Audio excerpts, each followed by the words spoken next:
isso, justiça gratuita, né? Mas na Justiça do Trabalho, em 2017, com a reforma, muita coisa mudou. Agora, como é que já teve mudança de novo? O STF já teve um novo entendimento. E aqui no nosso quadro, Falando de Direito, a gente atualiza de tudo. Com você, Falando de Direito. Hoje conosco, ao vivo, o advogado Rafael Bernardes. Oi, Rafa, boa tarde. Boa tarde, Fê. Tudo bem? Tudo jóia. Melhor agora porque a gente vai trazer boa notícia para o trabalhador, né? Enfim, até que enfim uma boa notícia por parte do STF. É, né? até que enfim, né? Rafa, vamos primeiro explicar o que é a justiça gratuita, porque muita gente confunde a da justiça civil, né, com a trabalhista. Justiça gratuita é um direito constitucional, né, assegurado para as pessoas que não têm condições de arcar com as custas referentes a um processo e de ter o seu direito de ação garantido. Então, a Constituição prevê isso, já é uma lei bem antiga, já desde as duas Constituições anteriores já previu essa situação, que é o quê? Eu vou acionar o judiciário e eu não vou ter pagamentos de taxas, de custas e emolumentos. Entendi. Agora, com a reforma em 2017, teve uma mudança, né? Com a reforma em 2017, teve uma situação que atingiu muito a classe trabalhadora, né? São dois pontos. O primeiro ponto, que se limitou, teoricamente, a justiça gratuita somente para quem ganhasse até 40% do teto da Previdência, certo, que hoje dá mais ou menos R$ 2.600. E mesmo aquele funcionário, aquele reclamante beneficiário da justiça gratuita, naquilo que ele perdeu, por exemplo, naquele pedido que ele não teve procedência, ele teria que pagar os honorários de sucumbência para outra parte. O que é honorário de sucumbência? É quando eu processo uma pessoa, certo, essa pessoa contrata um advogado. Então, o advogado daquela pessoa vai receber um percentual sobre os pedidos que eu não tiver êxito. Então, pedi R$100 mil, a justiça me concedeu 50 mil e eu perdi 50 mil. Pelo texto da reforma, sobre esses 50 mil, eu teria que pagar, digamos, R$5 mil. Nossa! Mesmo sendo beneficiário da justiça gratuita. E aí a lei previa que, no caso dos créditos que a pessoa tem, por exemplo, desses 50 mil reais, ela iria abater o valor da sucumbência da empresa. Então, ficaria, digamos, 45 mil reais. Entendi, ou seja, acabava no prejuízo, né? Porque depende, por exemplo, às vezes a gente não sabe a questão de prova, a questão de entendimento do juiz. Então, às vezes a pessoa pedia 100 mil reais, ela ganhava 10 mil reais e a sucumbência era 10 mil reais. Ela ficava sem nada, mesmo com a justiça gratuita. Gente, ó, vamos entender isso, porque a gente... Como assim, né? Isso. A pergunta é, como assim? E aí poderia ficar devendo, né? Que daí até se falou, olha, a pessoa vai ficar devendo. E aí se ela não era uma maneira de fazer com que as pessoas não colocassem as empresas na justiça? Na verdade, a reforma teve essa ideia de evitar pedidos temerários, né? Então, teve um ponto positivo sobre isso, só que tudo é uma questão de interpretação legal, né? E aí tinha mais um absurdo, porque era o seguinte, se eu tenho uma ação contra uma outra empresa que não tem nada a ver com essa relação, certo, eu poderia abater dos créditos daquela ação para pagar essa sucumbência. Meu Deus do céu! Aí essa semana, quarta-feira, por isso que esse tema é tão legal e tão prudente, né? E pertinente e atual, porque na última quarta-feira agora, anteontem, o STF, pela inconstitucionalidade dos dispositivos da reforma trabalhista, julgou isso. Rafa, vamos traduzir pro pessoal de casa? O que é que ficou definido? Então, o que o STF, o que é inconstitucionalidade, né? Ele declarou que esse artigo, ele não está de acordo com a Constituição.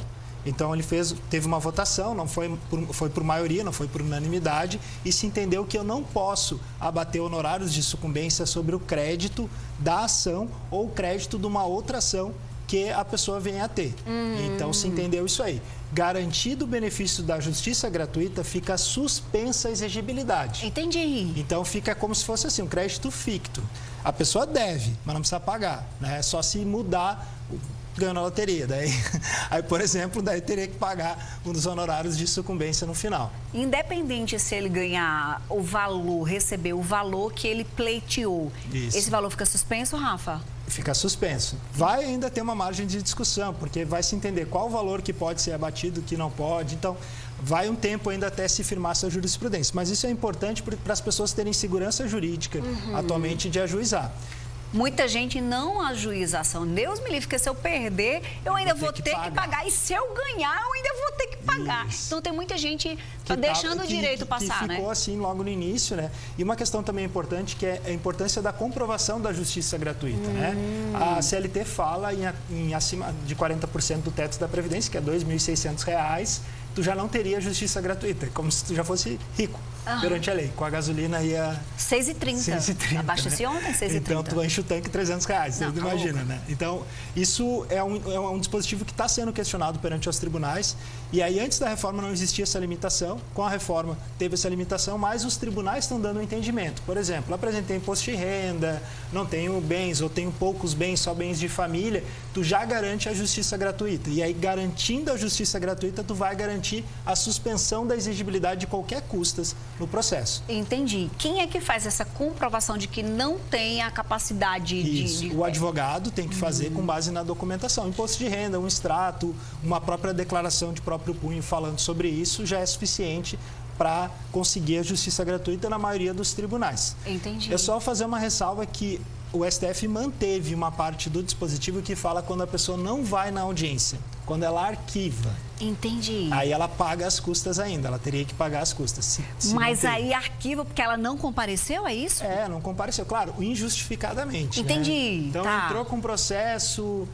É porque ocupa, né, todo um sistema que já é inchado, a gente usa essa expressão, e você não dá Teve um compromisso, teve uma noite ruim. Não deu a importância, né? Enfim, não pode. Numa sexta, na quinta-feira tinha saído para um casamento, coisa do tipo, daí não foi na audiência, vai pagar as custas. Né? Agora, Rafa, deixa eu fazer uma pergunta com relação a esse não comparecimento. Vamos pensar na situação.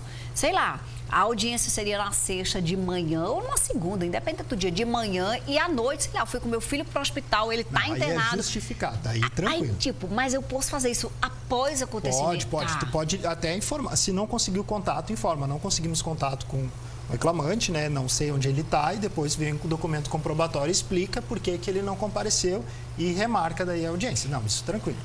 Tá, eu fiquei pensando assim, gente, aí quer dizer que não pode acontecer nada na vida. Não, pode, mas não pode ser um desleixo da pessoa. Sim, de não ir, que nem tu falou. Moveu toda a máquina do judiciário e chega na hora não vai, né? Pode acontecer também com um advogado. Vale a pena você ir numa situação dessa, numa audiência, ser um advogado ou nem pode?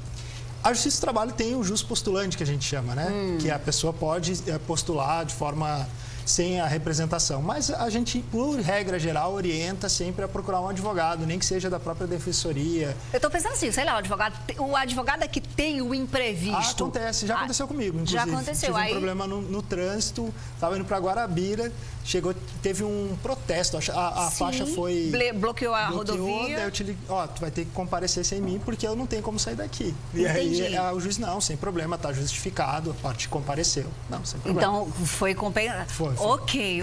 Nos salvamos. Para a gente encerrar, para o empregado que teve algum valor descontado, o que é que pode ser feito? Isso, agora tem essa discussão também. Temos que ter dois cuidados para quem está ouvindo em casa e tem processo. Pode ser que o teu processo ainda esteja na fase de conhecimento ou de cálculos e que não teve pagamento. Se tiver no teu cálculo algum desconto de honorários, tu tem que falar com o teu advogado e pedir para o advogado peticionar pedindo para suspender esse desconto. Primeiro ponto importante. Segundo ponto importante é aquelas pessoas que acabaram tendo o valor deduzido. Certo. Elas vão poder entrar na justiça para reaver essa grana. Para reaver. Isso se o STF não modular os efeitos. O que é modular? Ele diz o seguinte... Ai, gente, é tão difícil o direito. Graças a Deus que a gente tem os meninos aqui para esclarecer a vida da gente. Eles gostam de falar bonito, né? Mas na prática é o seguinte... Eu digo o seguinte, essa decisão lá é inconstitucional a partir de tal data. Entendi, deu período. Dá um período. A partir Ele já modulou, já disse? Não, vai ser matéria provavelmente de embargos, até porque a decisão ainda não foi totalmente publicada. Então a gente vai estar acompanhando isso também. Então significa dizer você que teve um processo recente, né? Que você pode reaver a grana que você perdeu. Isso. Que se você não teve a justiça gratuita concedida, pode tentar. Pode tentar. Pode tentar. E significa dizer também que se você está na dúvida se vale a pena processar a empresa ou se não vale, se vale a pena correr atrás do seu direito, consulta o advogado. Eu digo sempre, a gente consulta médico para tantas questões. Isso. Por que a gente não faz isso também com o advogado? Eles seguem, gente, a mesma premissa. Agenda-se uma consulta, olha-se o processo, né? Avalia-se quais são os caminhos possíveis e vocês firmam ou não a parceria, né, Rafael? Com certeza. E aí tem muitos advogados que são especializados na área trabalhista, né? As pessoas vão muito no Google achar que o Google vai responder. Mas o Google pode te dar o nome de alguns advogados, mas não peguem as respostas prontas ali do Google, porque não é por ali. Não é por ali. Um profissional. As leis têm muitas interpretações, Isso, né, verdade. Rafa? E aí, se você quiser saber mais, saber inclusive onde encontra os meninos, tanto para advogado trabalhista, previdenciário, para situações diversas, você segue o adv.rafaelbernardes no Instagram, @IsaacBertolini-Auler, são os advogados que se revezam aqui no nosso Falando Direito, e também segue o Instagram do quadro, @Falando de Direito, que a nossa missão aqui é literalmente esclarecer as coisas que muitas vezes são obscuras, difíceis, moduladas pela justiça. Verdade. Beijo, viu, Rafa? Obrigada. Bom final de semana. Adorei o tema de hoje. Principalmente quando a gente pode reaver coisa que a gente já perdeu, né? Eu já fiquei com os olhinhos brilhando, hein? Ei, Rafa, já fiquei com os olhinhos brilhando. Deixa eu te convidar a conhecer agora.